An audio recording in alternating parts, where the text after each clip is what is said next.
ఎవరికీ లేనిదేదో నాకు ఉండాలి, ఎక్కడా చూడందేదో నేను చూశాను, అది నా సొంతం కావాలి. ముఖ్యంగా షాపింగ్కి వెళ్ళే ఆడవాళ్ళందరూ ఈ కథను గుర్తు చేసుకుంటే జీవితం అంతా బాగుంటుంది, మా మొగాళ్ళంతా సుఖంగా ఉంటారమ్మా. వాళ్ళ తరఫున కాస్త మీకు విజ్ఞప్తి చేస్తున్నాను.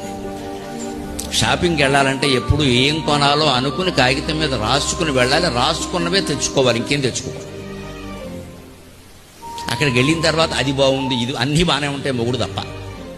వీడు ఒక్కడే వెరివేధవలా ఉంటాడు, ఎందుకంటే బిల్లు ఇవ్వడం తప్పితే వీడు చేసే పనే ఉంది అక్కడ. అది మన ఇంటో లేదు, అది మన ఇంటో లేదు, ఇది ఉండదు. అన్నీ లేకుండా కాపురం ఉంది ఇక్కడ. ఖచ్చితంగా ఏదో అనుకున్నామో అదే పట్టుకెళ్ళాలి, అదే తెచ్చుకోవాలి. మళ్ళీ ఇంకోటి ఏదో అనిపించింది అనుకోండి మధ్యలో, మళ్ళీ రాసుకో కాగితం మీద, 15 రోజుల తర్వాత వెళ్ళు. అలా చేస్తే ప్రయోజనం ఏంటంటే ఈ 15 రోజుల్లో ఆ కోరిక ఉండదు మనకి. ఆ కనిపించినప్పుడు అనిపించినట్టుగా అస్తమానం అనిపించలేక వదిలేస్తాం ఆ విషయాన్ని. ఏదో అప్పుడు అనిపించింది కానీ పోలేంట.